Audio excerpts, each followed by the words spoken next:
Il n'a jamais fait la prière et pourtant, Allah lui accordera le paradis.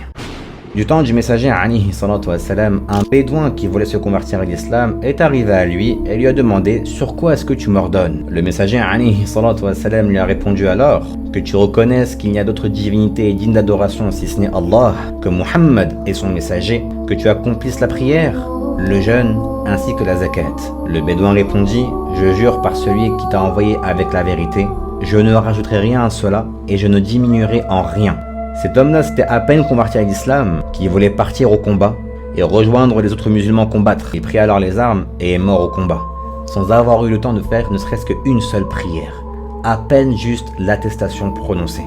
Et le messager alayhi salatu wassalam dirait à son sujet « Il a accompli peu d'œuvres, mais a récolté une récompense énorme. » Ibn al-Qayyim nous rapporte que le témoignage de la foi, la shahada, est suffisant pour qu'un nouveau musulman puisse rentrer au paradis, si il n'a pas eu le temps, comme c'est le cas ici, d'accomplir des œuvres qui lui sont ordonnées. Cet épisode-là nous fait comprendre à quel point il est nécessaire pour le musulman d'apprendre sa religion. Dans le lien qui est disponible dans la bio de mes réseaux, vous pouvez dès maintenant vous inscrire à l'Institut As-Sanad, qui propose des cours de fiqh, de jurisprudence, afin de vous apprendre à faire vos actes d'adoration correctement. Car certes, toi de ton côté, tu auras certainement beaucoup moins d'excuses que ce bédouin-là, de par le fait que ce cas à lui est un cas exceptionnel. La prière est certainement la chose la plus importante à faire après At-Tawhid. Le premier acte sur lequel nous serons jugés, et le messager alayhi salatu wassalam a certes dit que entre nous et les mécréants, il y a la prière. Celui qui l'abandonne a mécru.